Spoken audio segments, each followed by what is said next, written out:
Do I sound okay? Yeah, you sound fine. Okay, good. Let me tweet this out or exit out, whatever the hell they want to call it these Post days. post it. Post it. So stupid. That might be the only thing that's more basic than I am. uh, all right. I got all my tabs open. Mute that. All right, got that. Oops. I'm going to try not to do that. I'm about to anymore. block Steve. Really? He Keep in mind he we're just live. yeah.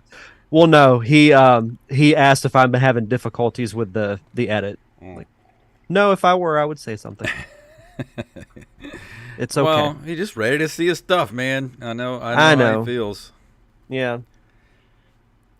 All right. Well, if I'm good to go, if you are, and get this show on the road. You mean this road on the show? Yeah, this road on the show. Yeah, I got everything all set, so I'm ready. All right, here we go. In 3, 2, 1.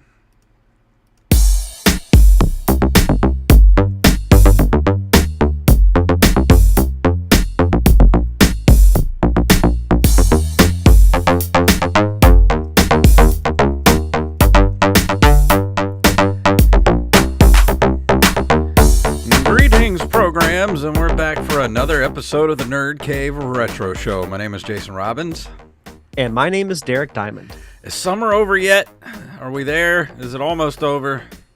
We've got about maybe a year and a half left. Look, what it seems like. I want to talk to some of y'all out there right now. Some of you listening. Some of you crazy people out there actually enjoy summer. Like, you actually enjoy summer. Like, you look forward to it every year, and people talk about it online, how much they love summertime. I just want to ask, what the hell is wrong with you? Summertime is the worst. It's the worst. So I will say, back in the day when I was younger, I looked forward to summer. Well, yeah, it's because we got off for school. Yeah, we didn't have school, and I'm going to find some kind of scientific proof and maybe bring it on the show next week. There's no way that it was as hot then as it is now. No. There is no factual way that is the case. I was just saying that the other day. Like, I don't remember ever being a kid.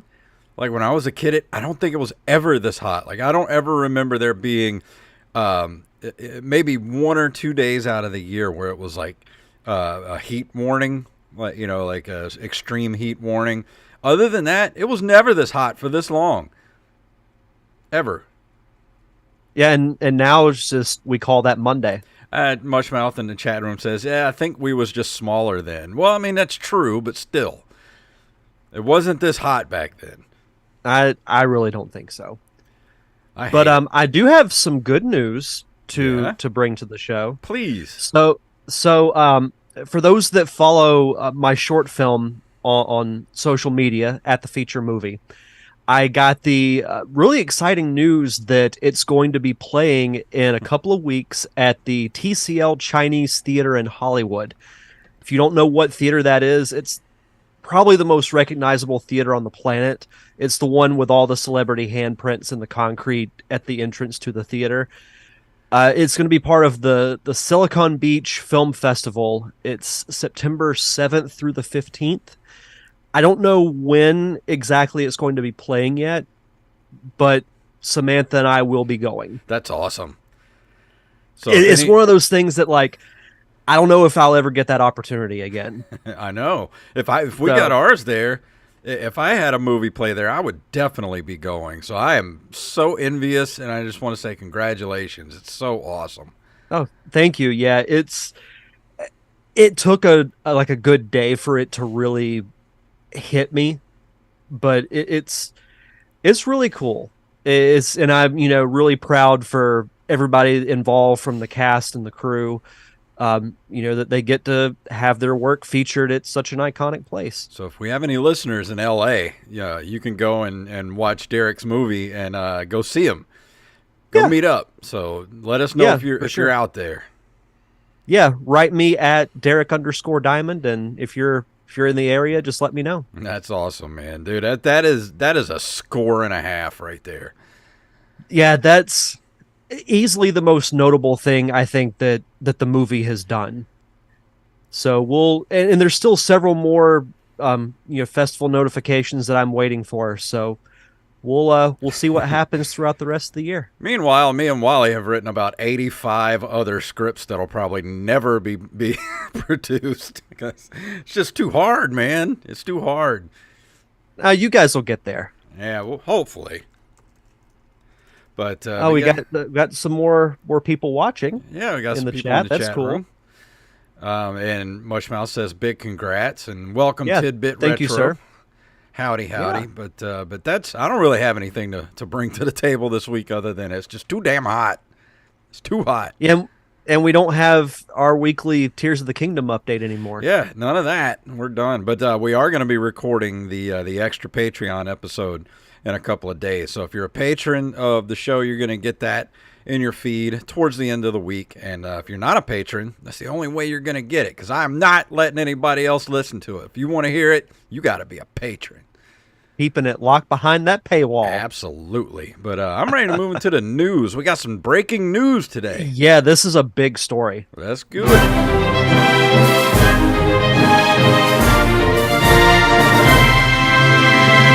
And I just said, let's goo it instead of let's do it. That's gross. So it's almost like you were trying to say, let's go. Yeah. Some of tonight's stories were submitted to us by Tyler Watson and I Am the Rampage. And if you have a story you'd like us to cover, send them to nerdcaveretro@gmail.com. And the first one is pretty much all over the internet today, but this comes from IGN. Nintendo confirms original Mario voice actor Charles Martinet is stepping back from recording. He has been the voice of the legendary plumber since 1991. You see, it has confirmed that he's stepping back, blah, blah, blah. Shared the news on Twitter/X, whatever you want to call it these days, saying fans can also expect a special video message from Shigeru Miyamoto and Martinet to arrive at a later date. He has been the original voice of Mario in Nintendo games for a long time, as far back as Super Mario 64, Nintendo wrote. Charles is now moving into the brand new role of Mario Ambassador.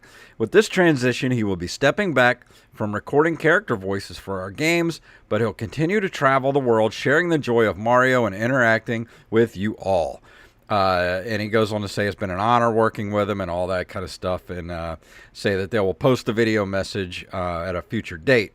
End of an era with Charles Martinet as the voice of Mario. Me and you both have met him. I actually have a Super Mario Bros. 3 poster signed by Charles Martinet.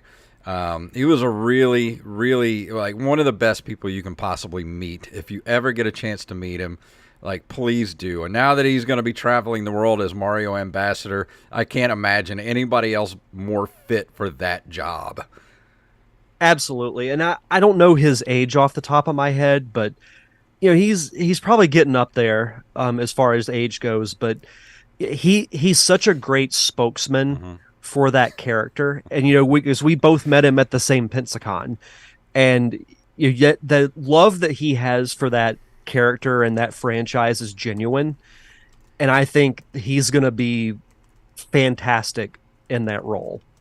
So I don't think it's a negative thing that he's stepping down. It's going to be weird having somebody else be that character after Martinet's done it for 30 years. Tidbit Retro in the chat says, I wonder if the new voice is going to be original or just a Martinet impression. I imagine they're probably going to just do an impression from this. That's what they've done with all the character replacements, is they find somebody to do the same voice. Yeah, they're not going to. It happened with the voice of Mario. Laura Faye Smith was not the original voice of Rosalina, and she got the role because she could mimic the voice. Yeah. So it'll be the same thing, but it'll be great for him that he'll get to travel the world and represent the most popular video game character, or the most recognizable video game character of all time. Yeah, I look at it as a good thing. I kind of do hope they keep the movie Mario voice and the video game voice separated. Like, don't have anybody come in and do like a mishmash of Chris Pratt and Charles Martinet in the game. Does this happen to be because Mushmouth said in the chat he hopes that it's Chris Pratt? No. I don't think they'll do that. That won't happen. I really don't think that'll happen. But good for good for Charles Martinet though. He gets to travel the world and meet fans, and he seems like very much a people person. Yeah. So He is I very much a people person. Like, he is the most energetic person you will ever meet as far as like a celebrity goes at a convention. Like, when you meet with him, it's like you're the only person on the planet at that moment. mhm. Yep, absolutely. But I mean, I know people are sad and everything, but man, think about it. The guy's been doing the voice for 30 years. He's got to retire at some point. Yeah. Yeah, but I'm very curious to see what this video message from Miyamoto and Martinet will be. I mean, I'm Yeah. sure it'll be, a great tribute to him. So we'll be anticipating that for sure. Yeah. From GameInformer.com, excuse me, Teenage Mutant Ninja Turtles: The Last Ronin officially revealed through teaser trailer. Earlier this year, Paramount teased that a video game based on the popular TMNT graphic novel The Last Ronin was in development. While we haven't heard much since then, today's THQ Nordic Digital Showcase gave us a teaser trailer. Unfortunately, we did not get any looks at gameplay or additional information. It's basically like a 2 or 3 shot trailer saying that the game's in development. If you don't know what The Last Ronin is, it's like a kind of like a post-apocalyptic story from the turtles' point of view. It's in a futuristic New York where there's only one surviving Ninja Turtle, and he has to fight a like the next generation of the Foot Clan, essentially. Even though the And it's trailer is very simple, I mean, all it is it shows different, um, I guess, ways that the turtles die, and each time they do one of they have 4 candles, and a candle will go out. Then it shows another, like it'll show a bunch of arrows, and then another candle will go out, and it's like it's heart wrenching because you know exactly what that means. if you've never read The Last Ronin, it is an incredible story. I can't recommend it enough, and I cannot wait for this game. I think it's going to be really good. We've needed a good like Shredder's Revenge was great for that, old school like side scroller beat 'em up style, but a more modern Ninja Turtles game I think is needed, and this will be a great story to adapt. Well, this is going to be really different as far as what kind of turtle games we've got in the past, because this is supposedly similar to the God of War series, the RPG style of the God of War series. So a game like that set in a post-apocalyptic New York with Raphael doing an RPG style, I'm in 100%. Yeah, it's going to be great. It's going to be really good. I will say, as a side note before we move on, I did see the new Ninja Turtles movie over the weekend. I actually Yeah. quite liked it. I It was still really haven't good. seen it yet. I gotta get there and see it before it leaves the theater. Yeah, it's good. I really enjoyed it. I did go see Riff Tracks last week. That's the first time I've been to the movies in a while. We watched Rad, the 1986 movie Oh, about nice. BMX stuff, freestyling. That movie's Yeah, so cheesy, but it was awesome. Let's see. Oh, are you up next or am I up next? Where am I at? you're up next. I'm lost here. Hold on. Where The am I? the Okay. Sonic story. Okay. From NintendoLife.com, Sega to reveal Sonic Superstars news at opening night live. Sonic Superstars will be launching at some point in the near future on the Nintendo Switch. God, it's still so weird to say. Even after all these years, it's still weird that Sonic is on Nintendo stuff. And multiple other platforms.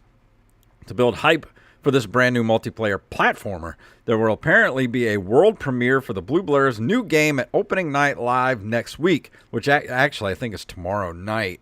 According to the show's host and hype man Jeff Keighley, Sega will be sharing some Superstars news then and there. While the game's been rated in certain locations around the world, Sega hasn't actually locked in a release date yet, so we could finally get one. So this came out a few days ago. So the opening night live is actually tomorrow night. So we should be getting some Sonic news tomorrow evening.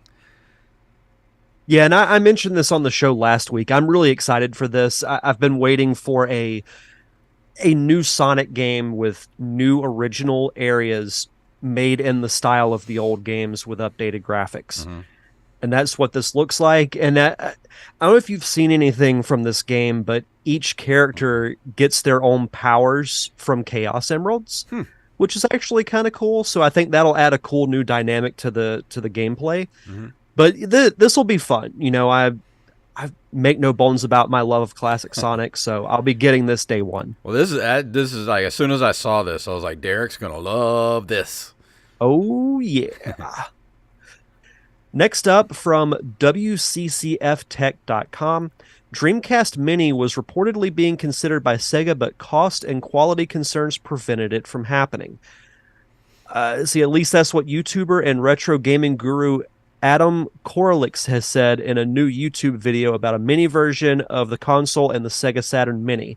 As most of you will know, there was a trend of releasing mini versions of retro consoles years ago with the NES and SNES, of course, the two Sega Genesis minis, and Sony releasing its PlayStation Classic. In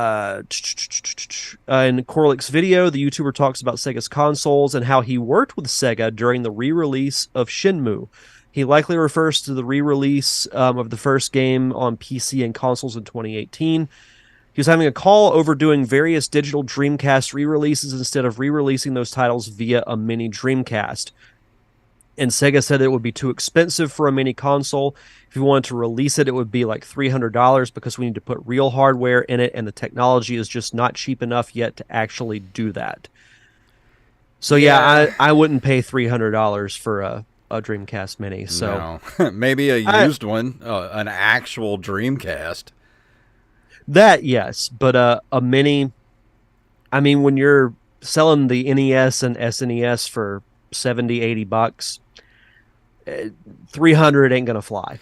Yeah, I mean, maybe if they did something sort of like if they did do a Dreamcast, but then they, like we talked about before, they put all the Dreamcast games on it. They put all of the Sega Saturn stuff on it, and they put a bunch of Genesis stuff on there. Like I'm talking like 150 games on that thing, and make it upgradable too. Like have some sort of USB port and a little home page where you can download ROMs to it, or something like that. That would be worth, a 200 to me. I won't think I'd pay 300, but I would pay $200 for something like that. That's what I wish Nintendo would do. Put out like a little console that, that looks like a Nintendo, but you can play like Super Nintendo stuff on it. You can play Nintendo 64 stuff on it, make it upgrade, like down a little hard drive on it where you can download stuff to it and play all the retro games to your heart's desire. Like that would be something that they should really be looking into, but that's just me. I don't know if it's cost effective, probably not, but one can dream. It makes a lot of sense to do that, which is why it won't happen. Yeah, and Tidbit in the chat room says, much as I love a Dreamcast Mini, I don't know why Sega just doesn't re-release the games they put on it digitally. That's another thing. It's really hard to find Dreamcast games on any kind of platform these days, unless they're remastered or something. We can only hope one day. We'll see what happens. I don't know. We'll see. And there was a little discussion piece I had on here. I don't know if we want to go into it tonight, but who was it? Game Rant put out a thing here for best retro gaming controllers in 2023. And it just kind of went through all the different controllers here, like the 8-bit Do SN30 Pro. I use that controller. I think it's like a Super Nintendo controller, but it's got dual analog sticks on it and 2 extra shoulder buttons on it. They actually have a Hyperkin Duke wired controller, Cortana 20th Anniversary Limited Edition. That's really cool. You're shaking your head. You don't like the Duke? I love. No, the it makes Duke. it makes me feel insecure. That's why I don't like the Duke. I love that controller, man. I don't care what anybody says. That thing's like holding a canned ham. I understand why you like it, but just understand why I don't. But they have a bunch of cool controllers on here. If you're looking into getting Especially if you're doing some emulating on your computer or anything like that. Just go to GameRant.com, look up best retro gaming controllers, and they have some of the best ones on here. And of course, the very first one is the 8-bit Do SN30 Pro. I highly recommend that one. It's only like $45 on Amazon. That's the one I use on when I'm actually I hook it up to my my Switch too when I'm playing it on the TV. That's what I use. That and I have a Pro controller that I use sometimes, but I'm pretty rough on Pro controllers. They tend to break on me pretty often. Yeah, I want to get one of the SN30 Pros because $45 really isn't that bad That's not for a bad. controller. And I like the fact that it's modeled after the Super Nintendo controller. I mean, So it's at some point I'm going to get one. it's a little bit bigger than a standard Super Nintendo controller because, of course, you got to get the dual analog sticks on there, but it's so comfortable in the hand. So if you're really wanting to play some retro gaming stuff or hell, even modern games work with it. So I would suggest getting one of those. I think I might do that. But they have a I need to Power A anyway. wireless GameCube style controller. I need to get a new GameCube controller. Anyway, Yeah, funny enough, I still have my wireless GameCube controllers. I don't know if you remember the Wavebirds, I don't but remember that. yeah, I still have mine, and then I got one when oh shoot, when Brawl came out for the Wii, they released the a redid GameCube controller, and it actually has the Smash Brothers logo on it. So I've got one of those. So I've got a wired one and a wireless one. I was just looking at this, and I need to get a USB Sega controller, Genesis controller, so I can Hmm. emulate some Sega Genesis stuff. And they have one on Yeah. here. Retrobit official Sega Saturn USB controller pad Model 2 for $20 on Amazon. I was about to say that 20 bucks. That's really good. That's not bad at all. So Mm-mm. I love controllers. I could scroll through looking at controllers all day. Yeah, we still need to do. Have we done our top 5 controller list yet? I don't think we have. We might have to look back through the archive and see, because that might be a pretty cool top 5 to do. Yeah, let me. I'll look real quick. But while you're looking that up, we'll go ahead and move into this month in video game history.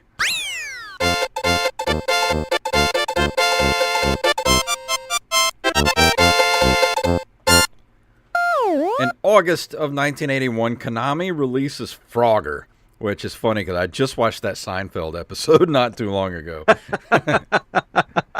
I forgot about that episode until you just mentioned it. Yeah, Frogger. It's. I remember having Frogger for the Game Boy, and it's just such a simple game, but it's one of the best time killer games that you could ever play. Because next thing you know, after playing it for a while, an hour and a half's gone by. Oh, yeah. And one of the best ports on the 2600 you can get. It's not bad at all. Yeah, we have done top 5 controllers. Okay. I know So it sounded familiar, but yeah, I love that. we've done so many top 5s that it's tough to remember which ones we have and have not done. I know. August 15th, 1986, Nintendo releases Metroid for the NES in North America, the first in the Metroid series. Gotta love some Metroid. Yep, I still think Fusion is the best of the Metroid games, but I do like the original. It's just a lot harder than Super Metroid and Metroid Fusion. Yeah, I know, but Metroid Fusion is not easy, but the difficulty on that last boss just ramps up so ridiculously. It's like, oh my God. It does. It really does. August 26th of 1998, Crystal Dynamics releases Gex, Enter the Gecko for the N64 in North America. Yep, I reviewed this game a while back on the show, and Gex was on a lot of the failed gaming mascot list, but I enjoyed the game for what it was. I like little pop culture references like that. It's very dated, but it's from an era that I grew up in. So like I got the references. I thought they were funny. He's supposedly making a comeback. We'll see. We'll see. And then speaking of Mario, we were talking about Mario earlier. August 26th of 2002, Super Mario Sunshine is released for the GameCube in North America. So in just a few days, if this game were a person, it could legally buy alcohol. That's so weird. I know. I think Mario Sunshine got way more hate than it should have. That's a great game. Have you Because gone back and played that lately? yeah, it's Yeah. a fun game. Like I like the flood dynamic. Is it as good as like Odyssey? No, but it's it holds up better than a lot of the Mario games in my opinion. It does. It really does hold up well. It's got a cool Mushmouth says, oh, Gex Gex for for Smash Smash Brothers. Brothers. I don't think that'll ever happen. Yeah, it's a good thought though. But yeah, I love Mario Sunshine. It's one of the most underappreciated games in my opinion. But before we go into the review for tonight, Derek, do you want to do our Patreon shout outs? I would love to. We want to shout out our awesome patrons over at patreon.com/nerdcaveretro. We want to shout out James, aka Jimbo Jr. from our Discord, Travis Martin, Raven, Danny House, Justin Nispel, John West, Daniel Salmon, Mr. B Res Coffee himself, Mike Eveland, Tyler Watson, Axeblade07, Armez Jackson, Carlos Longoria, aka Rampage, Staff Sergeant Sketch, Gus and Penny, Matthew Salmon, Joey Image, and of course, Mama Diamond herself, Donna Diamond. Thank you all so much for your continued contributions and keeping the lights on for us here at the show.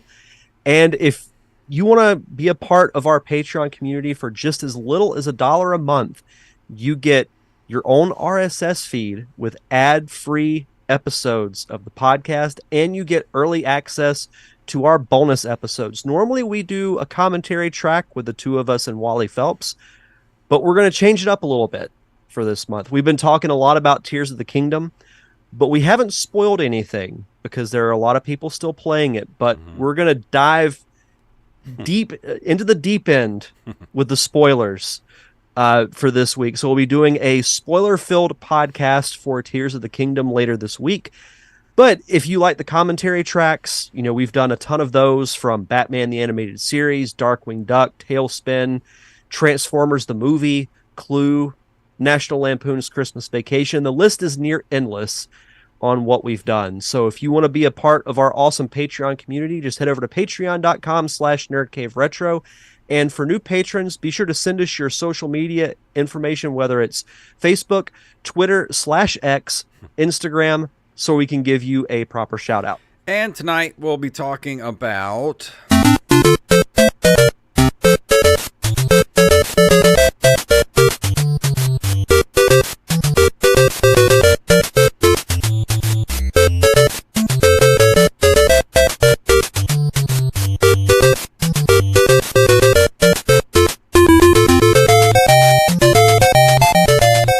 Hudson's Adventure Island, known as Takahashi Meijin no Bokenjima in Japan, is also known as Adventure Island.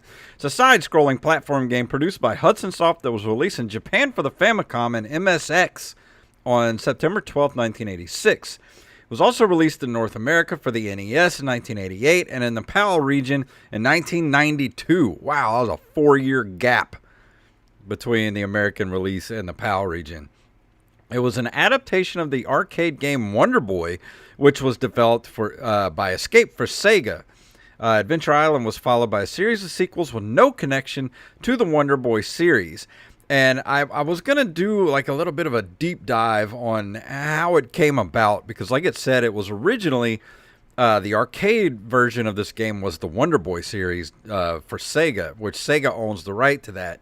So Hudson took basically the same game and reskinned it a bit, and it became Hudson's Adventure Island, and instead of Wonder Boy, changed his name to Master Higgins, and made it a whole new property for Nintendo. And I know that, you know, this is one of those games that at the time, I remember this is one of the first Nintendo games I ever played. This, Kid Nicky, Castlevania. These all kind of came out around the same time, and it's one of those games that is synonymous with the NES for me. And I know Master Higgins never quite got the popularity of even Mega Man, who was not a Nintendo property. But when you think of Nintendo, you think of Mega Man. And this is Master Higgins is sort of like that for me when it comes to Nintendo. He's synonymous with Nintendo, but he just kind of never quite got that same cachet as someone like Mega Man or even Mario. Well, he's also known as Master Wiggins Yeah. in the UK, or as I would call him, Master Wiggins. Yeah, Master Wiggins. Master Wiggins. Yeah, Master Higgins, is one of those characters that, like, I don't think you could put him in the failed category because it's like the effort wasn't really made for some reason for him to make it beyond a certain plateau. Which is a shame because, I haven't played this game as extensively as probably you have, but it's one of those that, I remember hearing about, back in the early 90s when I really started to get into gaming. And I remember enjoying it, from what little I played of it. Well, what really struck me about this game this time, going through it and realizing how freaking long this game is. I mean, I didn't even get halfway through the game playing this thing. It's so ridiculously long. And I put it in my notes what it is. Let's see where. Oh, you have eight areas, 8 bosses at the end of each area, and 4 levels within each area. And they are not short levels either. Each level has 4 checkpoints within the level. And the crazy thing about this game is it's one-hit deaths, which sucks, but you have a health meter in the game that constantly ticks down, but you have to collect the fruits in the level to make your health meter go back up. And I find that really strange. I didn't think about any of this stuff when I was a kid. When I was a kid, I just played this game, never finished it, never beat it. It was just one of those games you pop in and you just play it till you get tired and then you're done. Like, when I was a kid, I didn't even know this game had an ending. Like, it's just so stupidly long. And you only get 3 lives, okay? Or 3 lives and no continues. None. So you would have to finish this entire game on 3 lives with 1-hit deaths.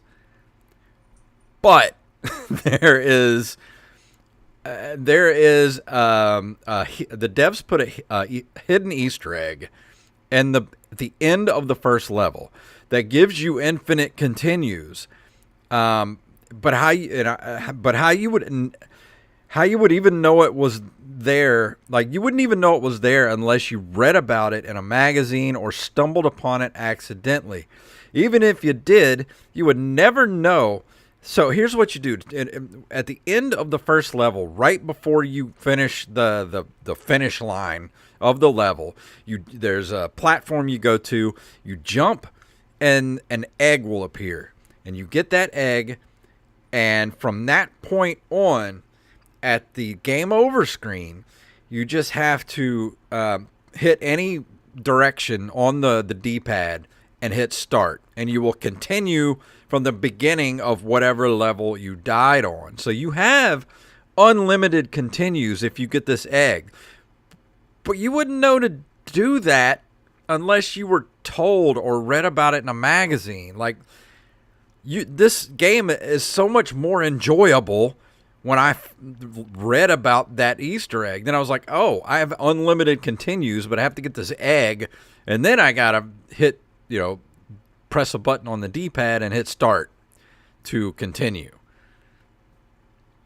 I like that it's a literal egg, though. Yeah. For an Easter egg. That's kind of cool, but I don't know. I feel like the developers were just like maybe trolling in a way, or they're just being straight up evil with the fact that you have to do this trick in order to have continues. Mm-hmm. And the health meter thing, like, why even put the health meter Yeah, if you're gonna get killed in one hit? there's no point in having a health meter if you're just gonna die in one hit. It's almost like ghosts and goblins or ghouls and ghosts, whatever system you're playing it on.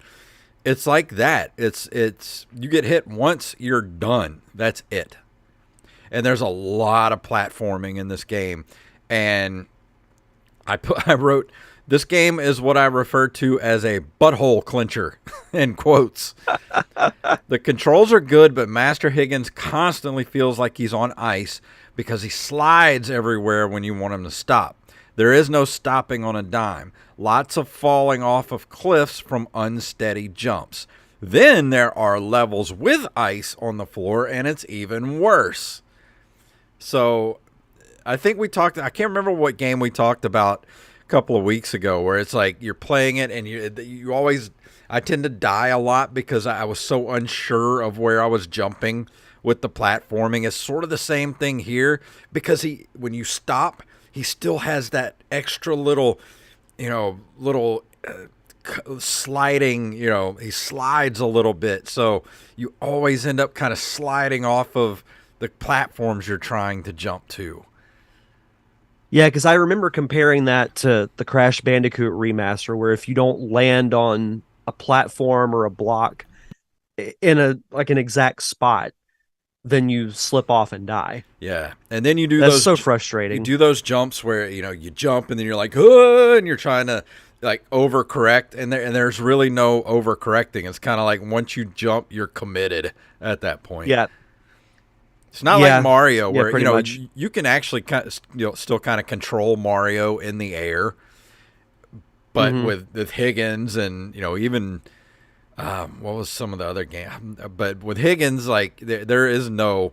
He's like Simon Belmont. When you jump, you're committed. Like no correcting in midair. Yeah, you just keep your fingers crossed and hope for the best. So there's just, like I said, there's just a lot of butthole clenching in this game where you're just like, don't fall off. So, how far did you get? Oh God, I think I got to like level 3 before I finally stopped, and after playing for about 2 hours because a lot of it is just memorization to get through the level. The levels aren't that hard, especially if you know, because the enemies always spawn in the same places. They always come at you in the same spot. So if you know where they're going to be, you can fly through the levels. Like I went back and watched some speedrunners do it, and it takes. I saw a TAS speed run, which is a tool assisted speed run, which is basically an AI speed run, and it took it like 36 minutes to go through the game, and that's speed running. 36 minutes to speed run this game. It's how long it Yeah, is. yeah, that's ridiculous. And a lot of it, like I said, is just memorization. You can memorize the levels pretty well, but like I said, they're kind of long. There's like 4 checkpoints within each level, and there's 4 levels within each level. I feel like that was a rarity. Well, like when you think of like Zelda being a longer game, but all the other ones, like, yeah, there might be some lengthy ones, but nothing like this, I wouldn't think. Yeah, because Maybe usually Mario. usually side scrollers aren't that long, and they're just difficult, which is what made them feel long. This one's Hmm. difficult and long, so I would have never ever finished this game as a kid, not knowing about that. Infinite continues. Like, there's no way. Yeah. What about because it says in your notes here that there are bosses at the end of each area. How are the boss fights that you did? They're pretty easy. I mean, they're your standard, very early NES game bosses where they're just big and they'll throw something at you and you just dodge it and then you just throw axes at their head. And I think you got to hit them like 4 or 5 times in the head and they're dead. They're really easy. Sounds like the boss fights on Kirby's Dream Land. Pretty much. They're not that difficult. Just as long as you don't get hit, you're fine. Did you have to fight any Ewoks? Dude, I swear to you, there's Ewoks in this game. play this game, and I think it's around level 3 or 4 of the first level or whatever.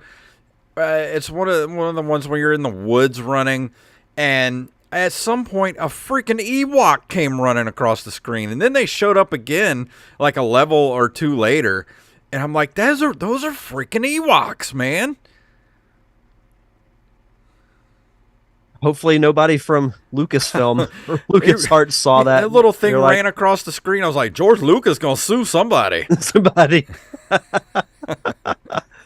I saw that in your notes, and I'm like, okay, I have to ask about the I Ewoks. swear you, I'm gonna have to look it up and find the timestamp on one of the videos, and I'll send it to you. Like, dude, that is a freaking Ewok, man. There's no way that the people that developed this game must have loved Return of the Jedi, because it's a freaking Ewok that comes running across the screen. It makes you wonder how companies got away with stuff like that. Like, because like today, that would not happen. No. Like they would get hit with a lawsuit so fast. It would Yeah. be ridiculous. But you look at games and even some shows that, like, how did you get away with that? Well, back in the 80s and 90s, it was a lot easier because nobody was like, the internet has ruined everything for everybody, pretty much. Yeah. Oh, and That's pretty wild, though. I also put in here the pigmen in the game are called pooters. Do with that information what you will. That's their legit name. Yeah, pooters. That's what they're called. They look in the manual. Their names are pooters. I like to think that the developers, they were just sitting around a table, and when somebody said that, they were all like, like doing the the tee hee hee laugh kind of thing. And also in this game, most of the time you're just running from one end of the level to the other, very Mario-esque, Mega Man-esque. It's a platformer. But every once in a while you'll get an egg that has a skateboard in it, and that's when your anxiety goes through the roof, because you're just like, as soon as you jump on the skateboard and take off, you're like, I'm gonna die. I'm gonna get hit by something at some point. But at least the skateboard will take the hit for you if you hit something, so that you won't immediately die by running in, because you're gonna run into something. There's no stopping when you're on the skateboard. Is it hard to control? Not really, but you have to know what's coming up, or you're going to fall off of a cliff. You have to you have to have everything in the level memorized in order to get through it with the skateboard. Well, at least they threw you a bone in some way. Yeah. And they do have milk bottles that give you that fill up your maximum health for no reason whatsoever throughout the game. That seems like a random means of health recovery. And you don't normally start out with a weapon. You have to break an egg to get your main weapon is your tomahawk.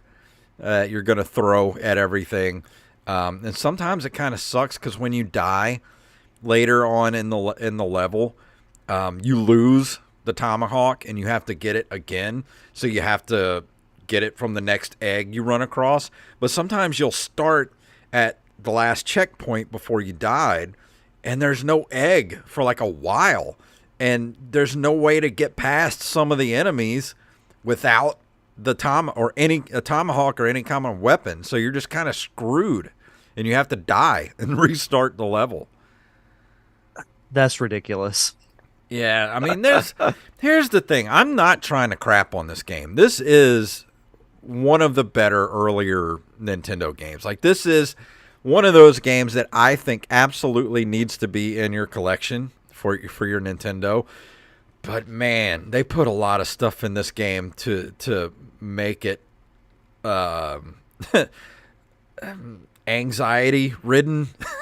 I mean, I know that back then, the whole reason they made these games as ridiculously hard as they did, it was to combat the rental market, because they didn't want us kids renting these games, defeating them in a weekend, and then not purchasing it. But on the flip side, when you purchase it, sometimes the game is just so hard you end up never being able to beat it. Or you just give up at a certain point because they're so freaking difficult. Yeah, it's one of those, you live by the sword, you die by the sword Yeah. kind of situations. Which I was looking at the reception for the game, and it says here that Adventure Island has received positive to mixed reviews from critics. GameSpot awarded it a 6.5 out of 10, calling it a fast-paced, challenging platformer, and Games Radar Plus ranked it the 23rd best NES game ever made, and praised it for the fact that its challenge comes from quality level design and not low quality. Yes. Regarded as one of the most difficult NES games as well. I will say that this is one of those games that it is ultimately playable. There's nothing game breaking in the game. It's just it's so much memorization. It's all about memorization because, like I said, it's not like enemies that will just spawn in random spots or anything like that. Like everything in these levels is always going to be in the same spot every time you go through it. So you can learn to get through pretty far in the game on just memorization, but it's like this game was built for speed running because that's all it is memorization. But I just don't know if there's enough to it to where if you've never played it, is this going to be something that, somebody who's never played it, are they going to come to it now and enjoy it for what it is? Because it is one of those games that, it's that early Nintendo hard where it's going to take you hundreds of playthroughs to be able to just play it and defeat it. Are you going to give it that amount of time that we did as kids? So there's the question. That is true. That is very true. But let's see. Game Rankings gave it a 62%. All Game gave it 3 out of 5 stars. And as we mentioned, GameSpot gave it a 6.5 out of 10, Yeah. which is not a bad score. I feel like that's a little low. The 62% Little low? and 6.5. I think that's a little low. I mean, the game, it looks great. It sounds great. It plays well. It's just, it's difficult because of just what games were at the time. But it is a very competent game, and it deserves at least a 7.5. Would that be what you would give it? Yeah, I mean, I would give it at least a 7. Because I would say, if you were to only have, this would probably be in my top 25 NES games. Like, if you were to only have 25, you can only pick 25 NES games to have, this would absolutely be in there. Because this was, like I said, I have so much nostalgia for this game. And to me, it still holds up because it's fun to play.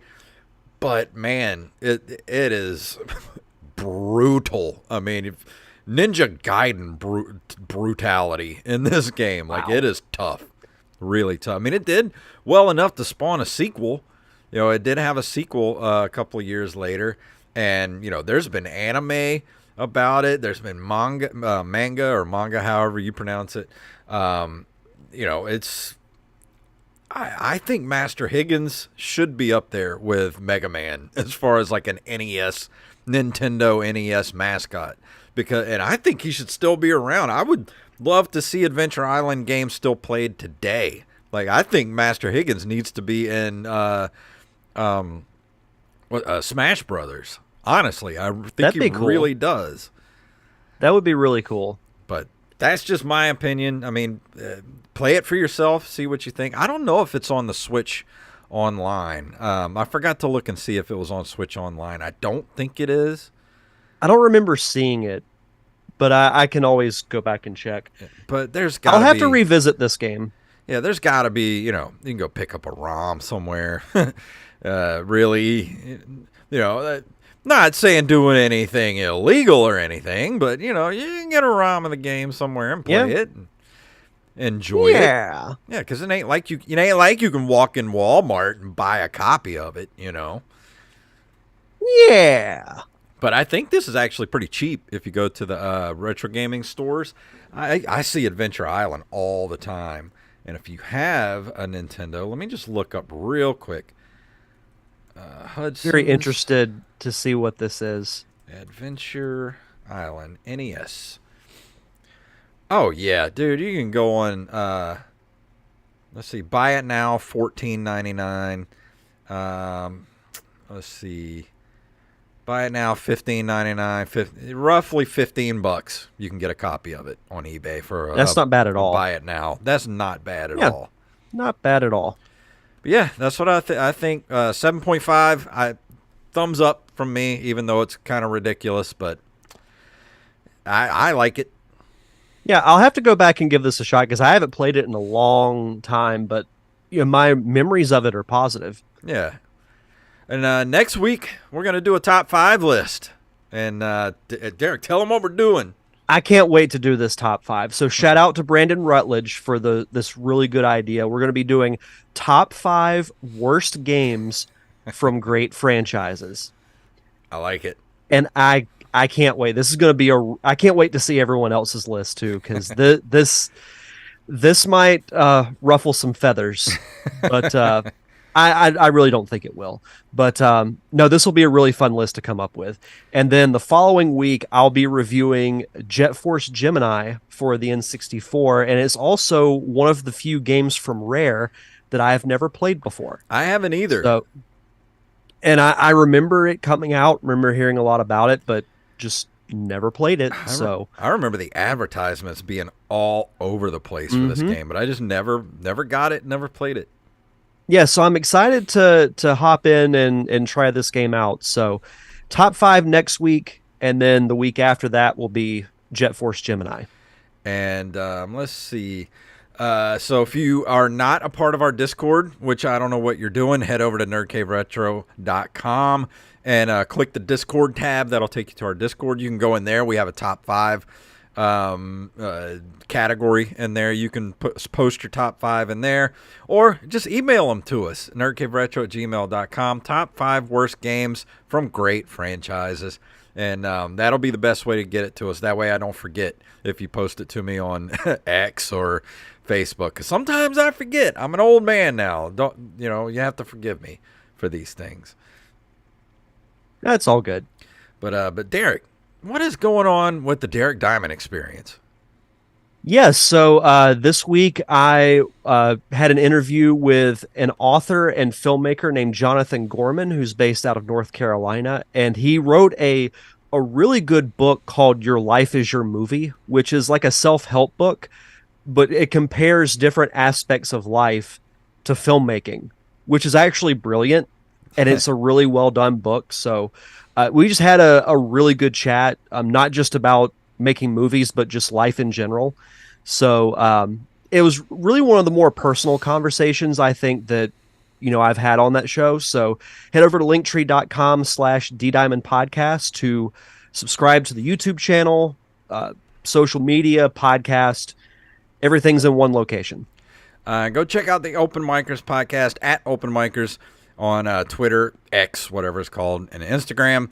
Last week we talked with comedian Andrew Ferrara. The week before that we talked with Zach Reinert. The week before that was who was the week before that? It was Austin Church and Ben Compton. We've had some really good episodes. Got another great episode coming up tonight, so go check us out over there. Plus, if you're a patron, we're gonna make Jacob eat that at I actually called Burger King. And they're going to make that crazy cheeseburger for us with the 20 slices of cheese on it. Really? And Jacob's going to eat it. We're making him eat it for the Patreon. So head over to That's Open Micers, awesome. openmicers.com or at Open Micers on Twitter and Instagram. And yes, we're going to give him, we're going to stop him up for a few days with way too much cheese.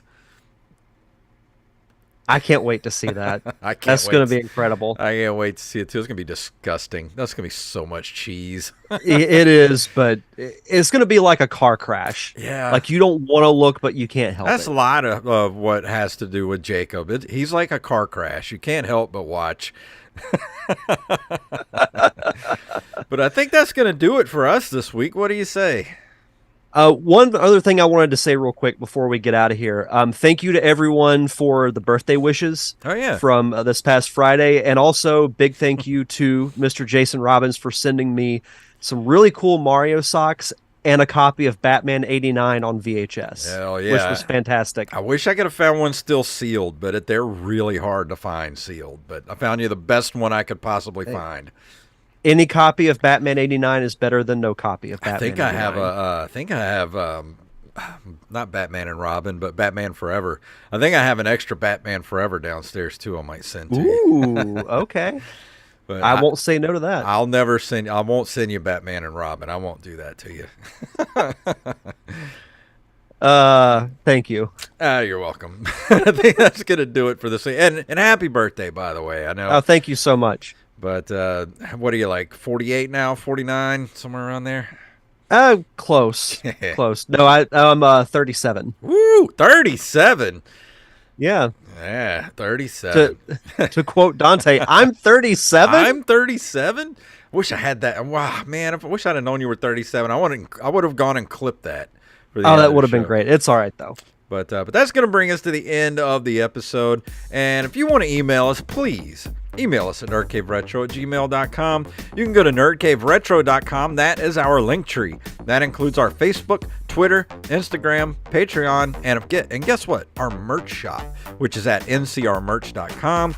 We got t-shirts, we got hats, stickers, magnets, bags, mugs, whatever your nerdy little heart desires. Follow us on social media at NerdCaveRetro, at JFunktastic, and at Derek_Diamond. And please, if you can't be even if you're a Patreon, please go leave us a 5-star review and a rating, 5-star rating on all podcasting platforms, because that's going to help us get in front of more and more people, which our audience is always growing, and it amazes me every single month. So thank you guys. But Derek, please tell them what it's all about.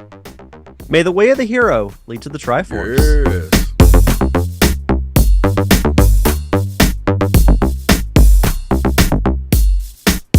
Wise man say forgiveness is divine, but never pay full price for late pizza. And that's an episode. All right. Alrighty.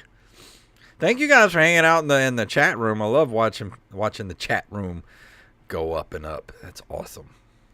Yeah, I always like seeing a lively chat room. Yeah, I dig it.